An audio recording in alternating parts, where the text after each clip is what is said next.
27장 지루하고 좀 따분한 내용이가 조금 여러분들에게 재미가 있었을 줄로 믿습니다. 이해되고요.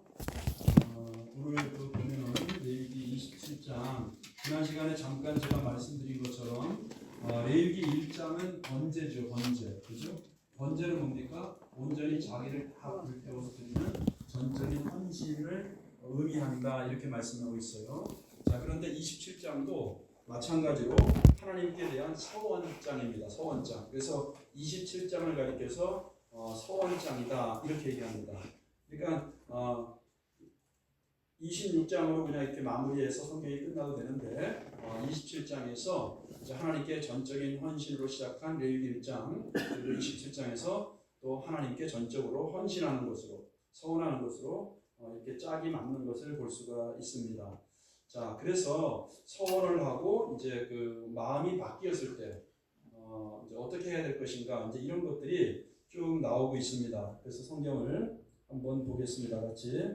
여호와께서 모세에게 말씀하여 이르시되 이스라엘 자손에게 말하여라. 만일 어떤 사람이 사람의 값을 여호와께 드리기로 분명히 서원하였으면 너는 그 값을 정할지니 네가 정한 값은 20살부터 60살까지 남자면 성수의 세겔로 50세겔로 하고 여자면 그 값을 30세겔로 하며 5살부터 20살까지면 남자면 그 값을 20세겔로 하고 여자면 10세겔로 하며 1개월부터 5살까지 남자면 그 값을 5세겔로 하고 여자면 그 값을 3세겔로 하며 60살 이상은 남자면 그 값을 15세겔로 하고 여자면 10세겔로 하라. 그러나 서원자가 가난하여 내가 정한 값을 감당하지 못하겠으면 그를 제사장 앞으로 데리고 갈 것이고 제사장은 그 값을 정하되 그 서원자의 형편대로 값을 정할지니라. 자, 지금 서원 예물에 대한 값이에요.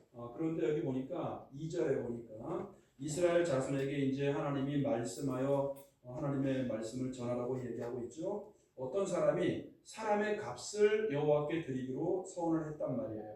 그러면 그 서원한 사람의 값에 대한 그 서원에 대해서 쭉 이야기를 하고 있는데, 자 여기 보니까 그러니까 어떤 가족 중에 한 사람, 남자건 여자건 자녀건 이렇게 사람의 값을 하나님께 드리기로 헌신했단 말이에요. 서원했단 말이에요. 그러면 우리가 읽어본 것처럼 남자 여자가 다 틀려요, 그렇죠? 남자 여자가 틀리는데 일단 나이도 틀립니다. 1세에서 5세까지는 남자일 경우에는 몇 세겔이에요? 5세겔이죠. 그리고 여자일 경우에는 3세겔. 그 다음에 5세에서부터 20세까지 남자는 20세겔, 또 여자는 10세겔.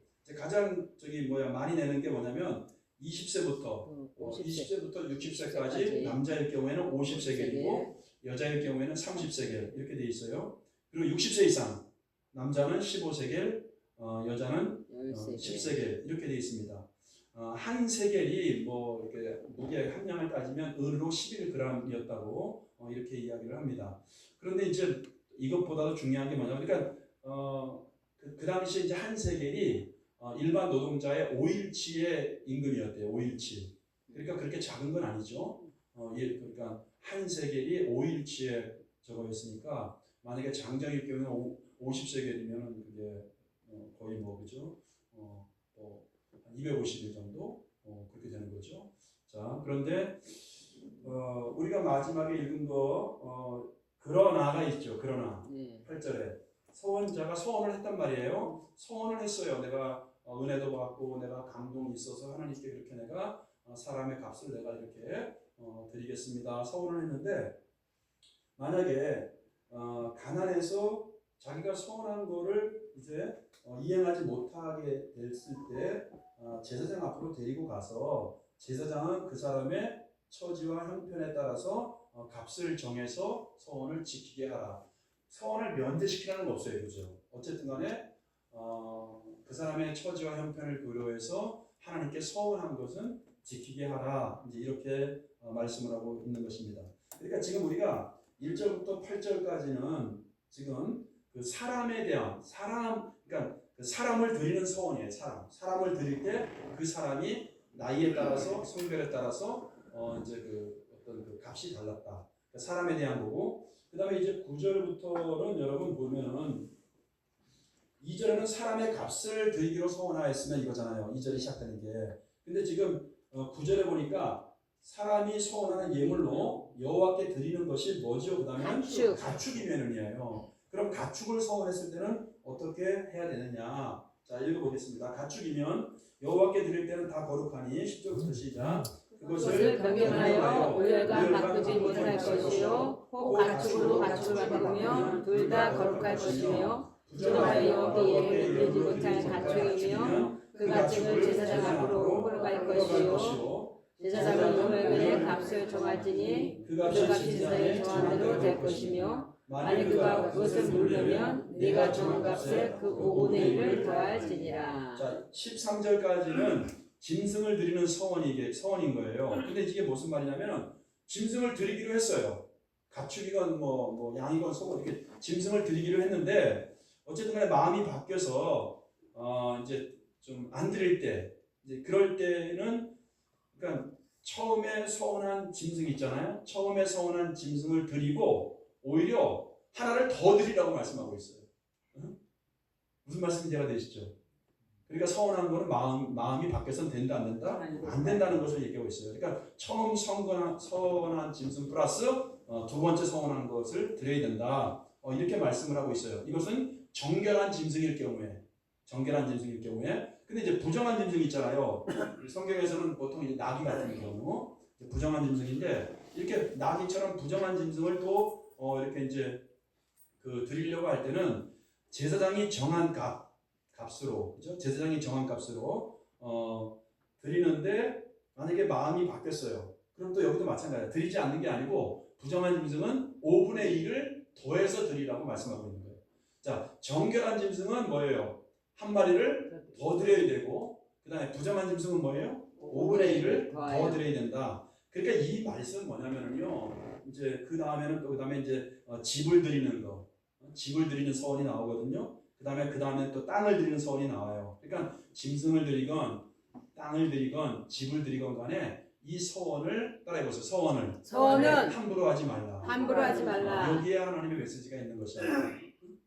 신중하게 내가 하나님께 드리고 싶은 그 마음을 하나님 아시니까 내 형편과 처지를 고려해서 내가 서원을 내가 또 이렇게 신중하게 할 필요가 있고 그 다음에 서원을 했으면은 내가 반드시 지켜야 된다. 이런 메시지가 여기 있는 것이죠. 자, 그 다음에 이제 집을 드리는 게 지금 나와요. 14절 15절 시작. 만일 어떤 사람이 자기 집을 소멸하여 여호와께 드리려 하면 제사장이 그 우열간에 값을 정할지니 그 값은 제사장이 정한 대로 될 것이며 만일 그 사람이 자기 집을 물으려면 내가 값을 정한 돈에 그 5분의 1을 더할지니 그리하면 자기 소유가 되리라. 자, 집을 드리는 서원도 마찬가지예요. 집을 드리는 것도 만약에 뭐예요? 5분의 1을 만약에 더해서 드려야 된다. 집 가격에 5분의 1을 더해서 드려야 된다. 이제 이 말씀을 또 하고 있는 거고요. 그 다음에 땅을 드리는 서원 16절부터 시작.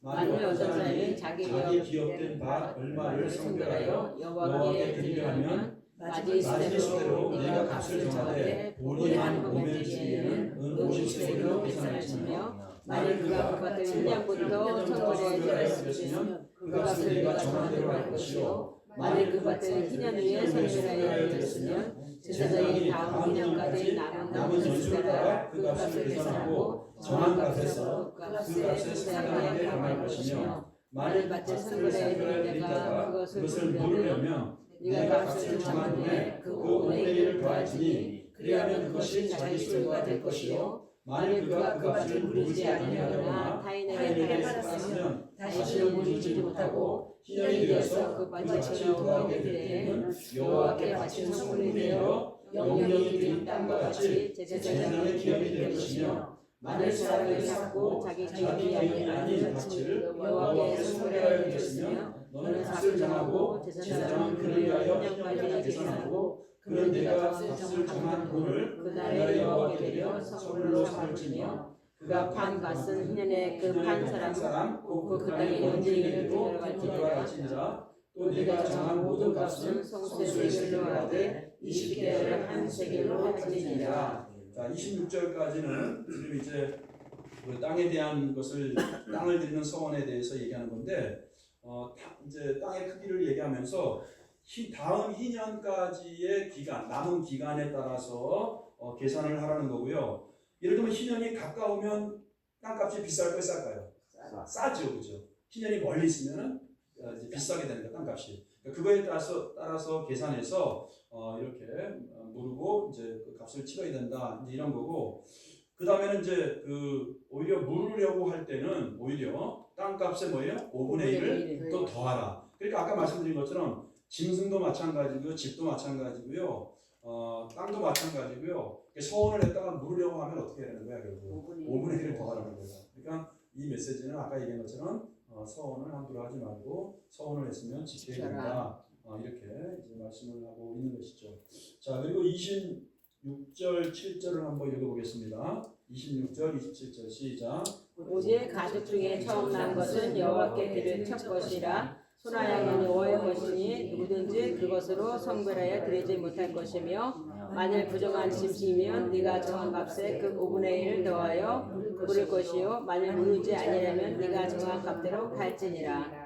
자, 여기 보니까 처음 난 것은 누구의 것이라 그랬죠? 하나님의 것이라고 그래요. 하나님의 것이라고 얘기하고 27절에 보니까 부정한 짐승이면 네가 정한 값에 5분의 1을 더하여 물을 것이라 그랬죠.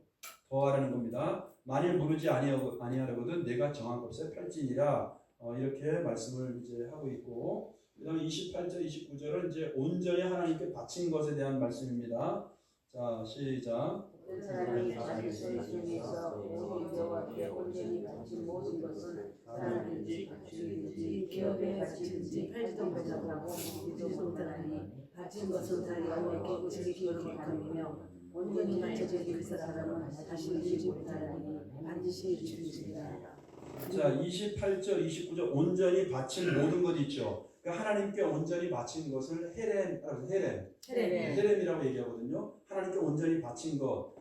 자, 하나님께 온전히 바친 것은 이게 중요한 거예요. 팔지도 못하고 누르지도 못한다. 하나님께 온전히 바친 것은. 그래서 바친 것은 다 하나님께 거룩한 것이 된다. 그러니까 팔거나 되찾을 수도 없다고 이제 말하고 있고, 그것을 어길 경우에는 반드시 죽을 수밖에 없다. 이렇게 이제 하나님께서 말씀을 하고 있는 것입니다. 왜냐하면 하나님께 온전히 바쳐진 건 하나님의 것이잖아요. 그렇기 때문에 이렇게 강력하게 말씀을 하고 있는 거고, 그 다음에 이제 레위기 27장 마지막 30절부터 마지막까지가 이제 레위기를 정리하면서 그 11조에 대한 그 내용으로 마무리를 하고 있습니다. 그래서 10분의 1은 이제 여호와의 것이라는 것인데, 한번 성경을 읽고 같이 좀 설명을 우리가 나누도록 하겠습니다. 시작. 그리고 그 땅의 10분의 1, 곧 그 땅의 곡식이나 나무의 열매는 그 10분의 1은 여호와의 것이니 여호와의 성물이라. 또 만일 어떤 사람이 그의 11조를 물으려면 그것에 5분의 1을 더할 것이요, 모든 소나 양의 11조는 목자의 지팡이 아래로 통과하는 것이 10번째 것마다 여호와의 성물이 되리라. 그 우열을 가리거나 바꾸거나 하지 말라. 바꾸면 둘 다 거룩하지 못하리라. 이것은 여호와께서 시내 산에서 이스라엘 자손을 위하여 모세에게 명령하신 계명이니라. 자, 그러니까 11조가 당시에는 이제 농경과 목축이잖아요. 그러니까 과일이든지 아니면 농사지어서 이제 수확물, 그러니까 수확을 했을 때, 지금 우리가 이제 현대 사회에서는 우리가 뭐 주급이나 아니면 1급이나 봉급이나 이렇게 해서 우리가 드리는데, 당시에는 1년의 농사진 때를 따라서, 농사철을 따라서 과일이건 농작물이건 수확한 거, 이제 그것을 10분의 1을 이제 하나님께 드린단 말이에요. 지금 말씀하고 있는 게 30절 내용입니다. 그 땅의 10분의 1, 그 땅의 곡식 있죠. 곡식, 그 다음에 뭐예요? 나무의 열매. 그 10분의 1은 여호와의 것이니 여호와의 성물이다. 자, 우리가 여러분 창출 레민신이 있죠. 그러니까 레위기하고 민수기하고 신명기의 11조에 대한 내용들이 있어요. 근데 이 11조에 대한 내용이 제1 11조, 제2 11조, 제3 11조 이렇게 나눠집니다. 그럼 지금 30절에 있는 거는 이스라엘 백성들이 첫 번째 드리는 첫 번째 11조예요. 그러니까 첫 번째 11조는 이스라엘 백성들이 지금 말한 것처럼 이제 수확한 농작물, 또 수확한 과일을 10분의 1을 누구에게 줄 것 같아요? 제사장에게 줍니다. 잘 들으셔야 돼요. 제사장에게 주면은 자 제사장은 백성들로부터 11조를 받았죠. 네. 그러면 제사장들은 그 받은 11조 중에서 또 10분의 1을 누구에게 줄까요? 하나님. 아니 레위인에게 줬단 말이에요. 레위인에게. 네. 그 다음 누구에게 줘요? 그 다음에는 제사장에게 주는 거예요. 그러니까 백성들은 레위지파 하나님의 일을 하는 레위인들에게 자기들이 11조를 드리고 레위인들은 백성들에게 받은 11조를 또 10분의 1을 나눠서 제사장에게 준단 말이에요. 그래서 레위지파나 그 다음에 왜냐면 레위지파는 땅을 분배 안 받진 않잖아요. 하나님의 말씀을 가르치고 성막에 섬기는 일을 하니까 제사장은 더 말할 것도 없고 그래서 그들이 어떤 생계를 위해서 레위지파와 그 다음에 레위지파는 또 자기가 받은 것의 11조를 또 제사장에게 줬단 말이에요. 생계 문제입니다. 이거는 생계 문제이기 때문에 그거를 이제 첫 번째 11조로 하는 거고 그 다음에 레위기나 민수기나 신명기에 두 번째 11조가 있어요. 그 다음에 이제 그것만 드린 게 아니고 그 다음에 이제 가축을 여기서 얘기를 해야 되겠네요. 그 다음에 32절에 보니까 소나 양 있죠. 소나 양의 11조 얘기잖아요. 30절에는 곡식이나 과일의 11조를 얘기하는 거고 그 다음에 32절은 소나 양, 짐승, 가축이죠. 가축의 11조는 목자의 지팡이 아래로 통과하는 것 통과할 때 10번째 것. 자 이게 뭐냐면 사람들이 약단 말이에요. 튼튼하고 막 그냥 아주 새끼도 잘 메고 잘 낳는 거 이런 좋은 이런 양이나 염소나 소 같은 경우는 이건 하나님께 드리기가 좀 아까워. 그러니까 뭐예요? 내가 가지고 있는 것 중에서 좀 병들고 생산력도 없고 흠이 있고 이런 거를 그냥 사람들이 그냥 하나님께 드리면서도 계산하고 아까워하고 막 그런단 말이에요. 그러니까 그런 거를 하나님께 11조로 드린 거야. 이해가 돼요? 무슨 말인지?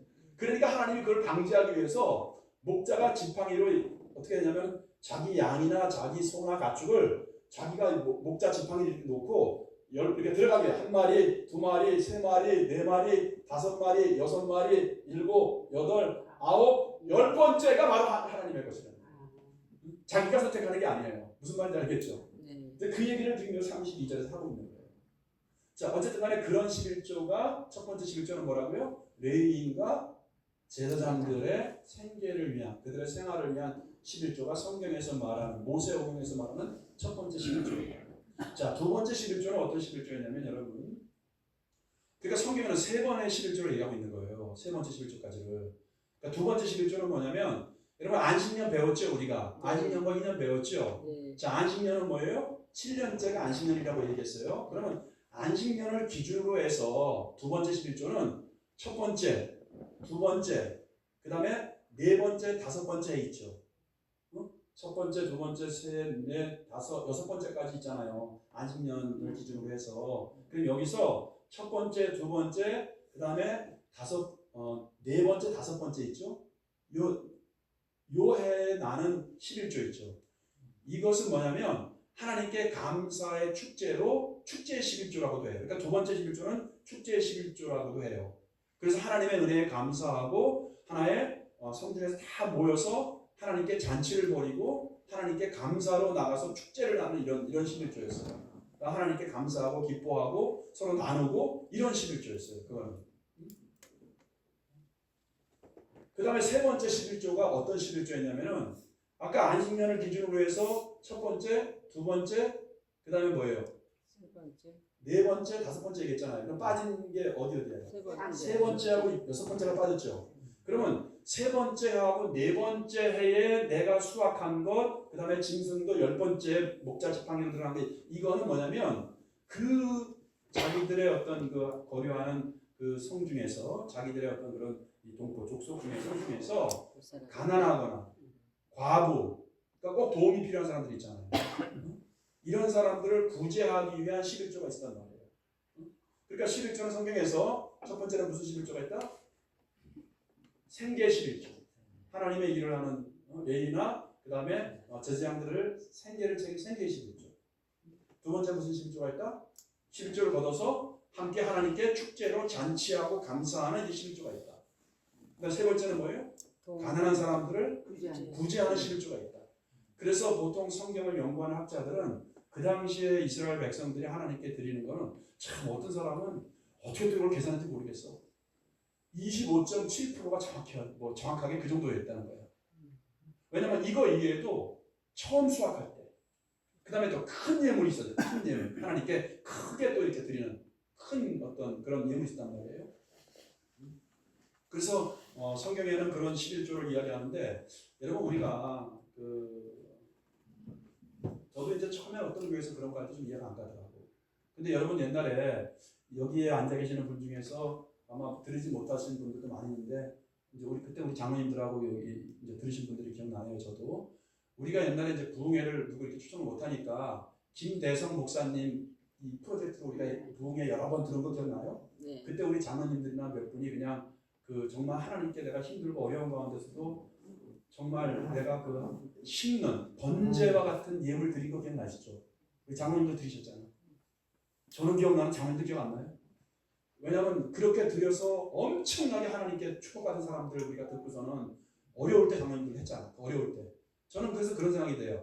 우리 장로님들이 그래도 이렇게 되는 게 그 하나님을 위해서 그렇게 어렵고 힘들 때 번제로 그렇게 드려서 더 이렇게 그런 게 오지 않나 이런 생각이 저는 들어요. 그러면서. 근데 그 김대성 목사님 여러분 부흥회할 때 그때 들은 말 중에서 그런 거 기억나요? 자기가 집회 가면은 교회가 부흥하기 위해서는 교회가 소문나든지 목사가 소문나든지 그래야 된다 그랬잖아 그분이. 그죠? 교회가 부흥되려면 목사님이 소문나든지 교회가 소문나든지 그래야 된대. 김대성 목사님이. 그러면서 그분이 어떤 말을 했냐면은 자기가 가면은 부흥회 때 그 1년에 처음으로 이렇게 하나님께 드리는 예물 있잖아요. 그거를 목사님들한테 그냥 이렇게 드리게 한대잖아. 그래서 목사님들이 다른 주변의 목사님들이나 이런 데에 마음껏 이렇게 주머니를 열고 쓰게끔 한대잖아. 저는 목사니까 저만 기억나는 거고요.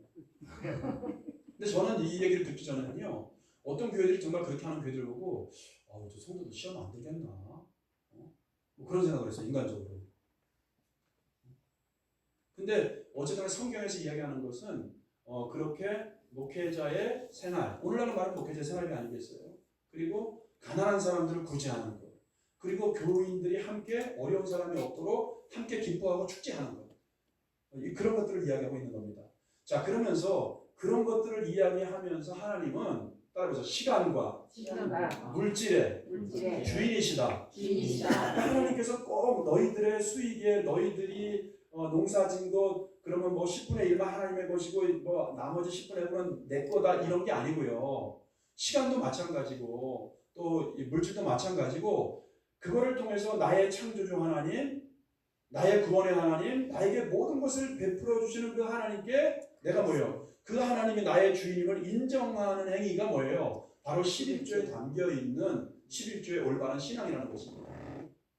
여러분 잘 그 말씀 이해가 될 수 있기 바랍니다. 그래서 하나님께서 레위기를 마무리하면서 레위기는 결국은 어떻게 하나님을 예배하고 어떻게 하나님을 섬길 것인가란 말이에요.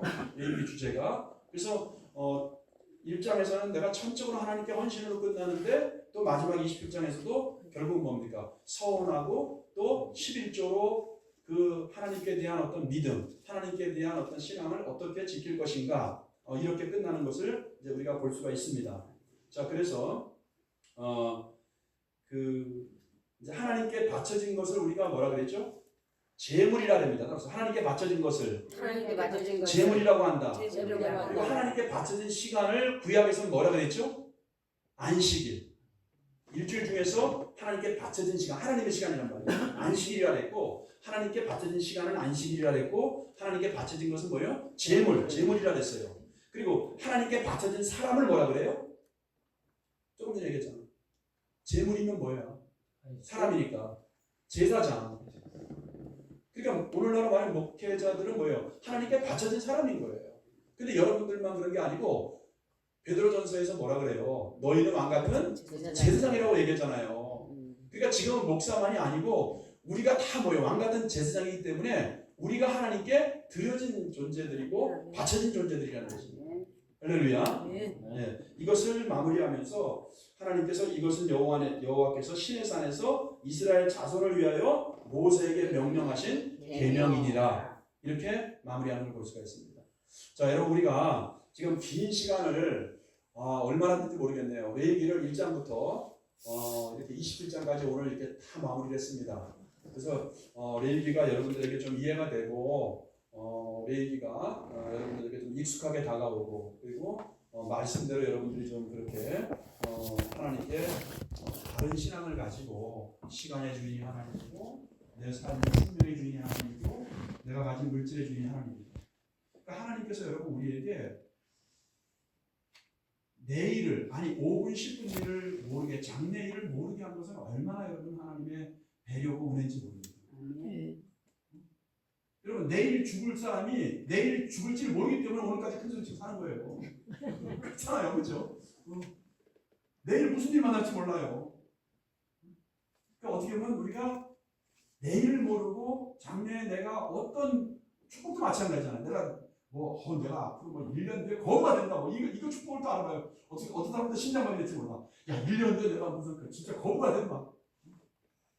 그러니까 하나님께서 뭐예요? 우리에게 모르게 하는 게 하나님의 은혜다. 아멘. 자, 그런데 우리는 뭐예요? 내 삶의 주인은 하나님이시다. 아멘. 그럼 하나님과 동행하면서 아멘. 여러분 쓰임 받고 아멘. 승리할 수 있게 축복합니다. 아멘.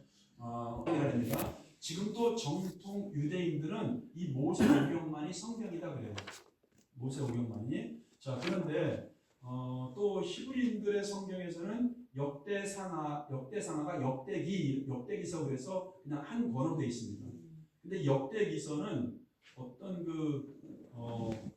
사무엘 상하나 열왕기 상하 뭐 이런 특별히 사무엘 상하와는 다르게 사무엘 상하는 다윗의 어떤 그런 정치 군사적인 어떤 이런 면을 이렇게 부각시키면서 이제 다윗을 이렇게 그렇게 그리고 있는데 그 역대기 같은 경우는 제사장적인 관점에서 이스라엘 백성들에게 위로와 소망을 주는 그래서 그 열왕기 상하와 좀 역대기 상하는 좀 내용이 다르거든요. 그래서 여러분들이 나중에 역대기 이 상하 같은 경우도 좀 이렇게 좀 배워야 되는데 자 어쨌든 간에 이렇게 모세 오경의 저자를 정통적인 그 보수적인 신학이나 그런 성경학자들은 모세 오경이라고 이야기합니다. 자 우리는 여러분 왜냐하면 예수님도 성경을 한번 찾아보겠습니다. 누가복음 24장 거기 지금 내가 써놓긴 써놨는데요. 누가복음 24장 44절에 보니까 예수님이 모세 오경을 모세의 글이라고 얘기하거든요. 자, 우리는 예수님의 말을 믿어야 되겠죠, 여러분. 아멘. 신학자의 말이 아니라 우리는 예수님의 말씀을 믿을 줄 믿습니다. 자, 시작. 또 이르시되 내가 너희와 함께 있을 때에 너희에게 말한 바 곧 모세의 율법과 선지자의 글과 시편에 나를 가리켜 기록된 모든 것이 이루어져야 한다 말이 이것이라 하시고 요한복음 5장 39절에서는 너희가 성경을 상고하거니와 성경이 곧 나에 대해서 증언하는 것이니라 이 말씀이에요. 그러니까 성경은 예수님에 대해서 증거하는 책이고 그리고 예수님은 누가복음 24장 44절에서 구체적으로 자 성경은 모세의 글은 모세 오경을 얘기하는 거예요. 그리고 선지서라고 하는 것은 선지자의 글은 선지서를 얘기하는 겁니다. 대선지서, 소선지서 다 포함해서 그리고 이제 시편은 우리가 애가서, 시가서를 얘기하는 것이죠. 근데 예수님이 이것이 전부 다 뭐냐면은 특별히 이제 모세의 글을 모세 오경을 모세의 글 이렇게 모세의 율법 이렇게 했기 때문에 우리는 그렇게 창세기의 저자가 모세라고 이야기하는 겁니다. 그런데 제가 거기 쓰는 것처럼 신학자들, 특별히 이제 자유주의 계열의 신학자들은 그 모세 오경 있죠. 창세기를 포함해서 모세 오경은 남유다가 바벨론에서 멸망하잖아요. 멸망한 다음에 이제 바벨론에서 포로로 해방됩니다. 그렇죠? 포로 귀환하죠. 그렇게 포로 귀환하는 그 바벨론 후기 이제 그 시점에 어떤 편집자들이 이렇게 그 모세 오경을 편집했다. 그래서 편집한 것을 문서설이라고 얘기합니다. 그래서 자유주의 신학자들은 이제 문서설을 주장을 한다는 거예요. 그래서 우리가 이제 신학에서 배울 때는 JED 뭐 P 뭐 이렇게 얘기하는데 이거는 이제 앞글자만 따서 J는 여호와라고 하는 이름을 쓰는 문서. 그다음에 이제 그 E는 엘로힘. 그다음에 D는 이제 신명기. 그다음에 P는 제사장. 이런 영어 약자를 써서 그렇게 JED DP 이렇게 요 문서들이 이렇게 편집되어 있다. 이제 자유주의 신학자들의 말입니다, 여러분. 그러나 우리는 모세 창세기가 또 모세오경이 일단 모세가 쓴 것이라고 우리 예수님의 말씀을 우리가 믿고 우리는 이제 그렇게 받아들여야 될 줄 믿습니다. 저작 시기가 그 출애굽도 마찬가지예요. 출애굽도 학자들은 좀 이른 출애굽설, 그다음에 늦은 출애굽설에서 BC 15세기, BC 13세기 하는데 그러나 많은 학자들은 오히려 이제 우리도 마찬가지. 우리는 보통 1446년 물론 이제 주전입니다. 15세기에 출애굽할 때 그때 모세오경이 기록될 것이다. 이렇게 우리는 보고 있습니다. 그다음에 이제 기록 목적 있잖아요. 이 기록 목적만 조금 보고 우리가 같이 좀 보도하겠습니다. 창세기를 기록한 것은 뭐냐면 자, 하나님의 나라의 시작에 대해서 창세기는 우리에게 보여주고 있는 거예요. 그러니까 성경의 전체 주제가 뭐냐면 여러분들 큰 주제는 하나님의 나라입니다. 성경의 큰 주제 하나님의 나라고, 그러니까 하나님의 나라가 어떻게 보면 이렇게 이 집의 지붕과도 같아요.